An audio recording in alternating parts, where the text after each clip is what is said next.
vasoconstricción. Si una arteria produce vasoconstricción, entonces va a aumentar la resistencia del vaso, que el diámetro se hace más pequeño. Al hacerse el diámetro más pequeño, hay más resistencia al paso de la sangre. Entonces estos vasos que tienen mayor cantidad de fibras musculares, que son las arteriolas, se les llaman vasos de resistencia, y a las arterias de mediano calibre y a las arterias grandes, que tienen mayor cantidad de fibras elásticas, que son las encargadas de recibir la presión, dilatarse cuando reciben de presión y después vuelven a soltar, agarran la presión y después la vuelven a soltar. Eso es producto de las fibras elásticas. Y en ese caso se llaman vasos de presión. Si le pregunto a la ¿cuáles son las características de los vasos de resistencia?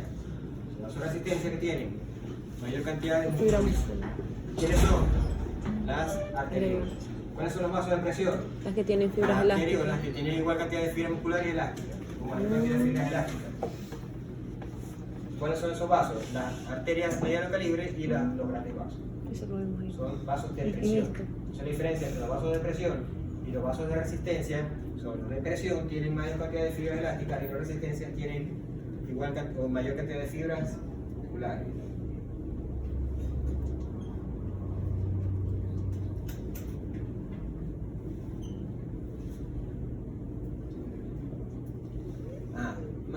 Más externamente tiene una membrana basal y tienen un tejido fibroso que se llama túnica externa.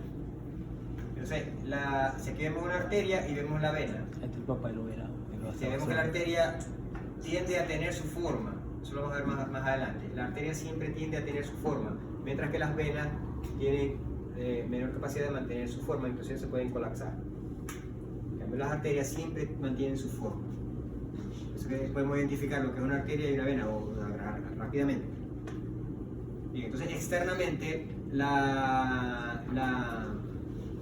vasos sanguíneos por fuera tienen entonces una capa cerosa de fibra que contiene, primero tiene los nervios.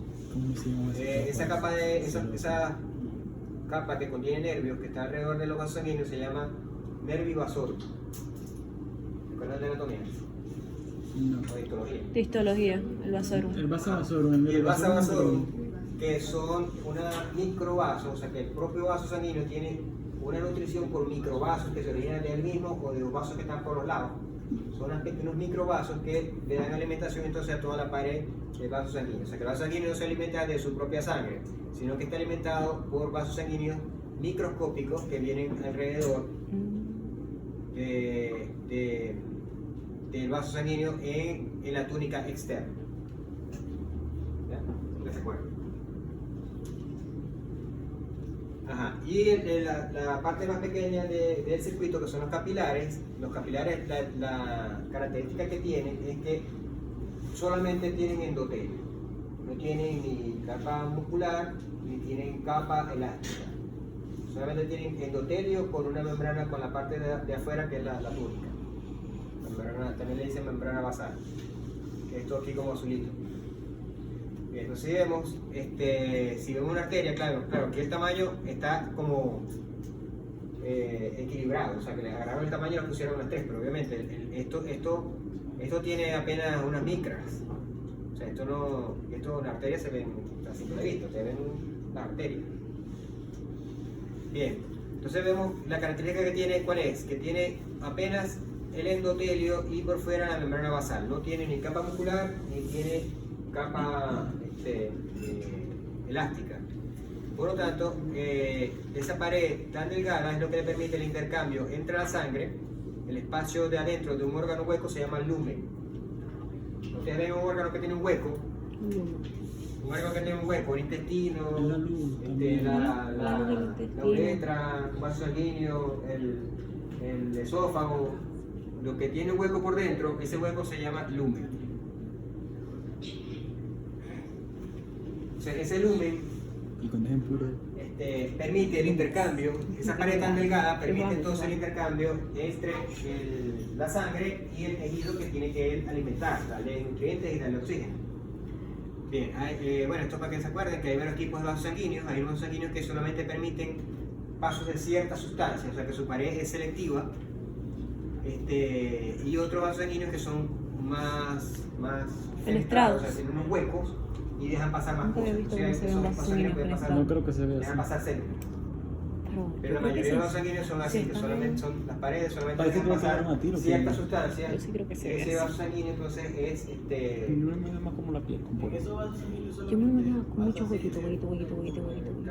sí, va a depender del grosor del grosor del capilar. Pero sí, fíjense que prácticamente el grosor del capilar es el mismo grosor del vaso sanguíneo, perdón, de la célula, del eritrocito. El eritrocito mide alrededor de 5 micras y esto puede medir 8 micras. O sea, apurado pasa un eritrocito. Mira raro de niño. Oh, mira raro de niño. Ahí es donde hace el intercambio. Sí. O sea, aquí afuera está el tejido y aquí está el vaso sanguíneo, él deja salir los nutrientes, deja salir el oxígeno y capta Claro, eso queda ahí como- el CO2. Intercambia de oxígeno a CO2. Y una vez va hacia la tierra. Bien, entonces tenemos dos diferencias ya muy grandes que se pueden ver a simple vista, o bueno, que ya deben imaginarse, lo que quiero decir, o sea, que son grandes, las diferencias, grandes diferencias. Las arterias son elásticas, pero y las venas son poco elásticas. Quiere decir, elasticidad, ¿qué quiere decir? Que ellas al distenderse de una vez se regresan. Si la vena es poco elástica, quiere decir que ella se dilata y se tarda en volver a regresar a su sitio. En cambio, las arterias, al tener mucha elasticidad, ella se dilata y de una vez se regresa a su sitio. Eso es lo de distendible y... La distendible es por el grosor o por la rugosidad, ¿cómo es la palabra? O sea, la cantidad de músculo que tiene la pared, la hace la pared más rígida. O sea, una arteria se dilata, se puede estirar con fibras elásticas, pero hasta un límite, porque la pared no se permite distenderse más, porque las fibras musculares no son elásticas, si las musculares no se van a distender. Entonces tenemos que las arterias son poco distendibles y las venas son muy distendibles, es decir, que a medida que se acumule más sangre pueden seguir acumulando sangre, lo que pasa con las varices. Bien, en cuanto a la sangre, apenas tienen un tercio de la sangre y aquí tiene 2/3 de la sangre, 60 y pico, ¿cuánto dijimos? 64%, ¿verdad? De la sangre está en las venas y Sí. el resto está entre las arterias, el corazón y los capilares. Entonces, las arterias, como son elásticas, pueden acumular presión. Esa presión del corazón, ellas la mantienen y la van soltando en la medida que el corazón deja de bombear con la diástole. Entonces, esa presión, la sangre sigue, no es que el corazón bombea y la sangre se para, cuando está el corazón en diástole. El corazón está en sístole, la sangre circula, y el corazón está en diástole y la sangre sigue circulando, no se para. ¿Por qué no se para? No, por esa Porque la arteria reserva presión del corazón para seguirla soltando. No me las traje. Y las venas, entonces, son reservorios de volumen. Se puede haber una hemorragia de que la sangre almacenada en las venas puede suplir por un tiempo la sangre que se perdió, porque está almacenada en la vena. Pero si claro, la hemorragia es muy grande, ya la sangre se pierde toda.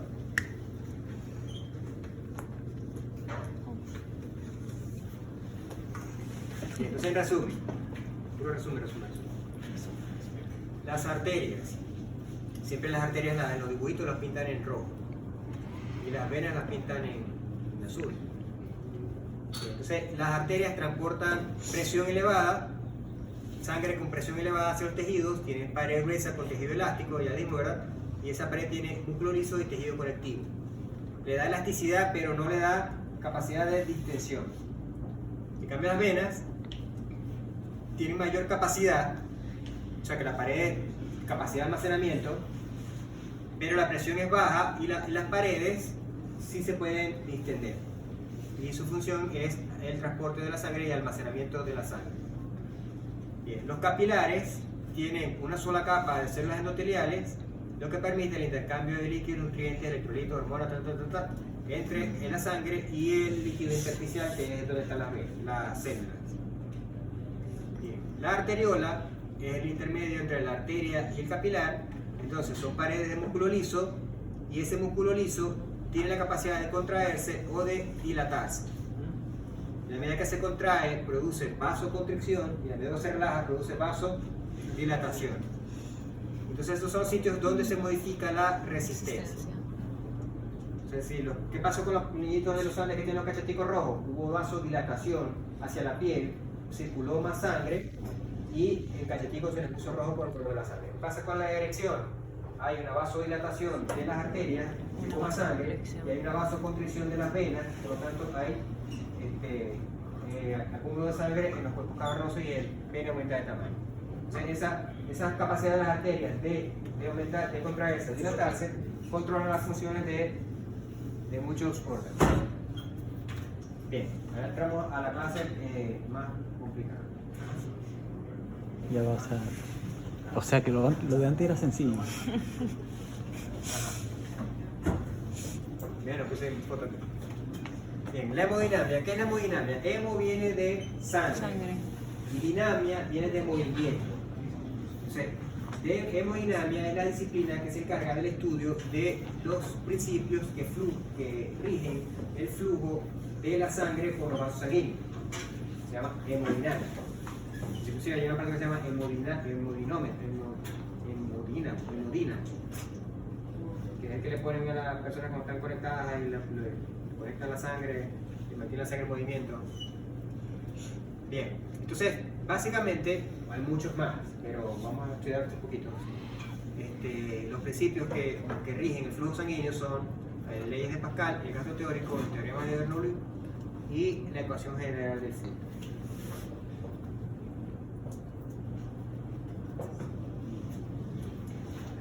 El primero de las leyes de Pascal son las leyes que rigen la presión y el flujo de la sangre en relación a la posición del cuerpo. O sea, ella va a ver a su papá, a su mamá, o a mí ya me pasa, cuando uno de pronto se para rápido de la silla y ya va. ¿Qué me tomé? ¿Qué me dieron? Así que siempre me pasó, me paré tan rápido que me De la desmayé. cama temprano, uno se para, tiene uno que Me sentarse en la cama, me paré, esperar me unos fui de segunditos para poder espalda. agarrar- Yo me paré en la agarrar cama bien. y abrí la puerta y me fui. Pa. Entonces, ese tipo de cambios o que uno siente son cambios en presiones de la sangre. Y en la presión, al bajar la presión, le llega menos sangre al cerebro, por segundo le llega un poquito menos sangre al cerebro y eso no queda el mareo. Entonces, esas presiones vienen dadas por los cambios de postura. Esos cambios en las presiones vienen dados por cambios de postura y vienen dados por la fuerza de gravedad. Siempre la fuerza de gravedad tiende a jalar todo hacia el piso. Entonces, igualito la sangre sufre la fuerza de gravedad, la fuerza de gravedad la tiende a jalar la sangre hacia el piso. Entonces, si el cerebro está alejado del piso y la sangre le va a estar jalada hacia el piso, entonces le va menos sangre al cerebro y la gente se el mareito ese. Pero ¿qué pasa con los perros? Tienen menos elevación, perros, pero igual sufren cambios de posiciones, sobre todo por ejemplo si yo tengo un perro anestesiado que ha pasado mucho rato en posición de cúbito lateral, entonces el cambio de postura del perro puede cambiar la presión y el perro puede también sufrir esas cosas. Entonces, el perro estaba bien, salió la operación bien, pero se paró y a lo que se paró cayó desmayado. Hubo algún cambio hemodinámico en el cerebro que produjo que el perro no saliera del problema de la anestesia. Entonces, eso controla ese tipo de cambio. Bien, la primera ley de Pascal dice que todas las partículas en un líquido soportan o ejercen presiones en el líquido y esa presión se transmite por igual en todas las direcciones. ¿Qué es una partícula? Puede ser un ion, una proteína, una célula. Todas esas partículas que están disueltas en la sangre ejercen una presión sobre las demás. Esas partículas siempre están chocando, siempre están yendo hacia afuera. O sea que hay una presión de todo lo que esté dentro de un líquido, no solamente la sangre, cualquier líquido que tenga algo disuelto, esas partículas siempre van a estar ejerciendo presiones hacia afuera, hacia el exterior. Eso es una ley química de todas las cosas, no solamente con la sangre.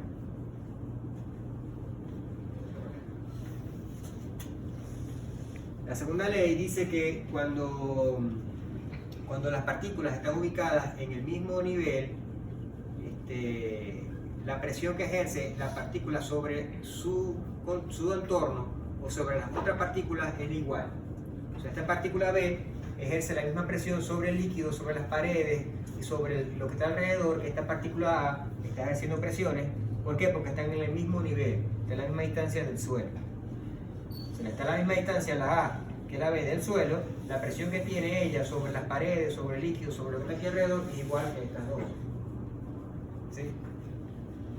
Pero ¿qué pasa si una partícula está más arriba que la otra? Ahí afecta la gravedad.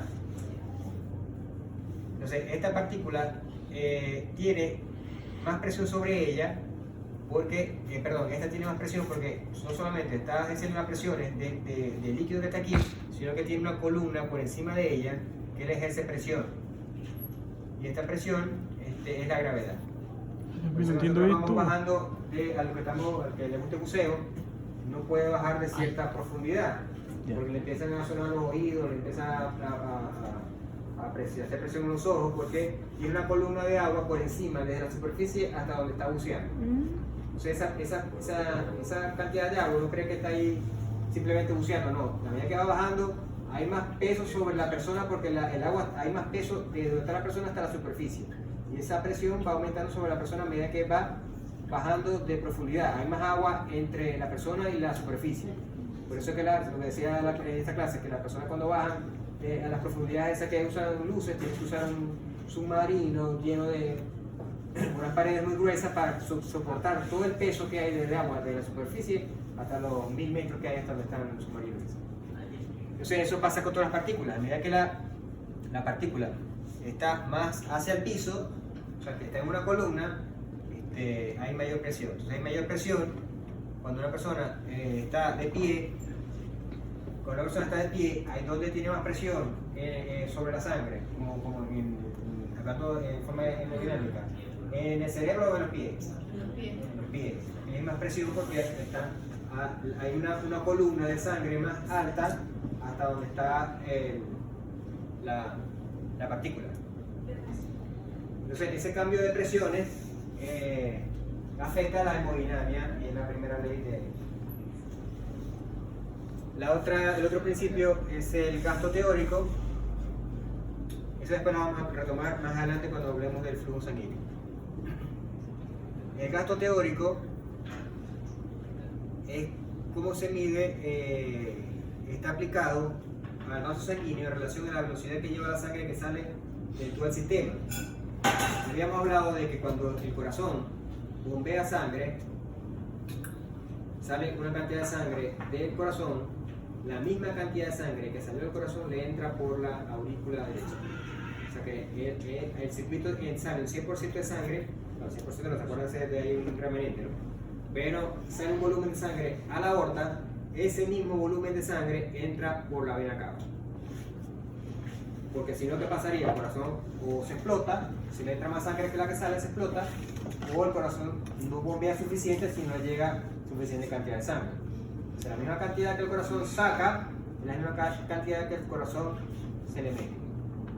¿Sí? Eso está muy claro, ¿verdad? Bien. Pero entonces hablamos de que hay un volumen que el corazón saca cada latido, o cada sístole, el corazón saca un volumen de sangre.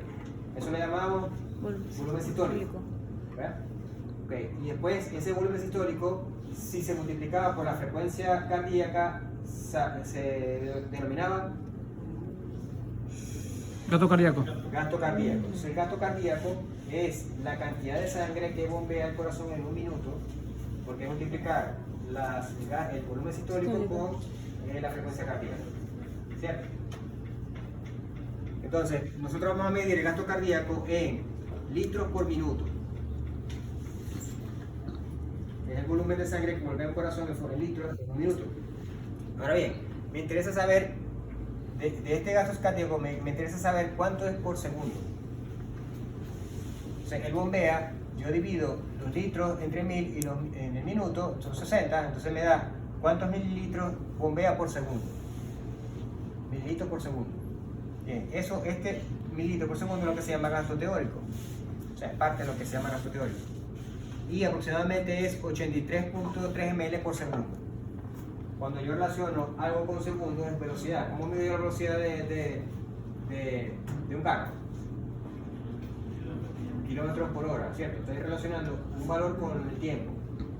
O sea, ¿cuántos kilómetros recorre en una hora? O lo que sea el tiempo. Entonces, si yo voy a 100 kilómetros por hora, ¿qué quiere decir? ¿En cuánto tiempo iba a recorrer 100 kilómetros? En una hora. ¿Y 50 kilómetros? En media hora. ¿Sí? Ok, entonces, esto cuando yo hablo de fluidos, se habla por volumen por segundo. Se habrá escuchado, ¿no? Que abrió la tubería, tú lees que me anda no sé cuántos litros por segundo. ¿No has escuchado eso? Está hablando, la velocidad del fluido, del líquido, se habla por líquidos por segundo. Bien, entonces, aproximadamente la velocidad de la sangre, desde que entra al corazón hasta que sale todo el circuito, circula a 83 ml por segundo. Esa es la velocidad de circulación de la sangre. Si la medimos totalmente desde la aurícula izquierda, perdón, desde el ventrículo izquierdo hasta la aurícula derecha, la velocidad de la sangre es de 83 ml por segundo. ¿Sí? Bien. Entonces, ¿de qué depende esa velocidad? Claro, la velocidad va a variar en cada sitio. Pero yo estoy hablando de la velocidad total, que es la velocidad total. Entonces, yo puedo calcular qué velocidad tiene en cada segmento de esto si sé su área. Por eso estamos hablando del área total. Entonces, si yo sé el área total de un tipo de vaso, yo puedo calcular en qué velocidad circula la sangre en ese vaso. Entonces, si yo tengo en la aorta, ya sabemos que el gasto teórico es de 83 ml por segundo. Y teníamos que la aorta era 2,5 o 3 por ahí. En esta fórmula lo pusieron en 3. Tenemos que si el gasto teórico de la aorta, la velocidad de flujo de la aorta, tenemos que el gasto teórico es de 83, que acabamos de calcular, y el área es de 3, nos da que por la aorta la sangre circula a 30 centímetros por segundo. En cambio, si vemos los capilares, ¿cuánto dijimos que tenía de área? 250. 2500. 2500. Que es donde hay más área. Entonces, el área, tenemos la misma gasto teórico de 83, dividimos por el área, nos da 0.03 centímetros por segundo. ¿Cuál es más rápido? La aorta más rápida, ¿verdad? Porque son 30, Claro, 30 centímetros. en un segundo recorre 30 centímetros. También está. En cambio aquí recorre en un segundo 13. apenas un poquito, 0.03. Lo toma 10 segundos apenas en un alcanzar 3 segundo. centímetros. Entonces, como ven, el gasto teórico simplemente sirve para medir en qué la velocidad de flujo, y entonces volvemos a lo que habíamos dicho anteriormente, que la velocidad de flujo depende, en gran medida depende del área de vascular total. El área vascular total va a depender entonces de la cantidad de vasos sanguíneos que tenga, el tipo de vaso. Los capilares, mientras más grande sea el vaso, el área vascular total es menor.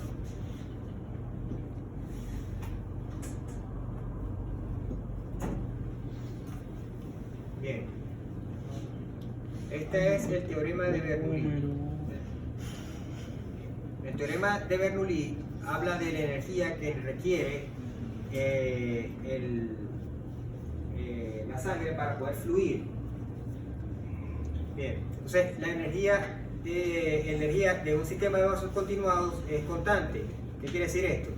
Que la energía que le aplica el corazón a todo el sistema, el corazón a todo el sistema, es constante porque llega la misma cantidad de sangre a la aurícula derecha. Es decir, como la energía es constante en todo el sistema, la misma energía, la misma cantidad de sangre que sale del ventrículo es la misma cantidad de sangre que llega a la aurícula.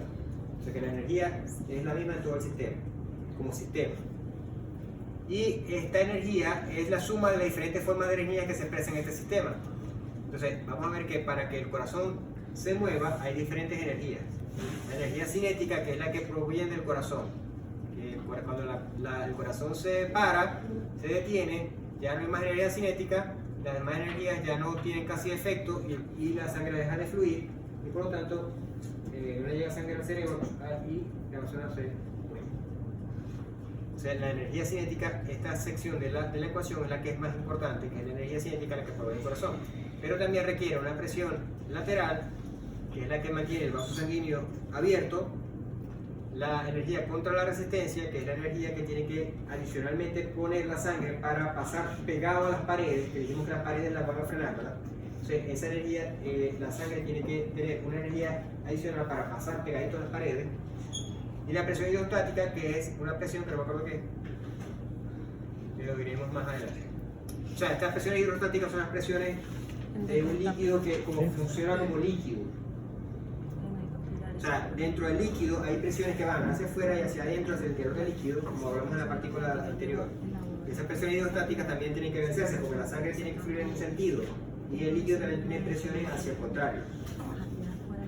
Entonces, esto es lo que el teorema de Bernoulli lo que hace es que lo que explica son todas las presiones que debe tener el sistema circulatorio para poder vencer todo lo que involucra el flujo de